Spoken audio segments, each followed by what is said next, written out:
Welcome to our video. Today, we're exploring the idiom wake up and smell the coffee. Ever wondered what it really means or where it came from? Let's dive in. Wake up and smell the coffee is an idiom used to tell someone to become aware of the reality of a situation. It's a call to pay attention. The phrase suggests a gentle nudge to break free from delusions or inattentiveness. It's like saying, look around and face the facts. But where did this idiom originate? Its roots can be traced back to American coffee culture in the mid-20th century. Coffee, symbolizing alertness, played a crucial role. Coffee has long been associated with waking up and starting the day.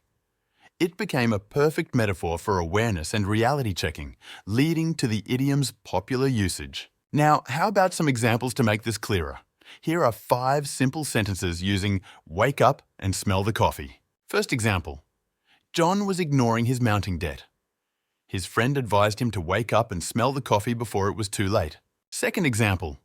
The company's declining sales figures finally made the CEO wake up and smell the coffee, prompting immediate action.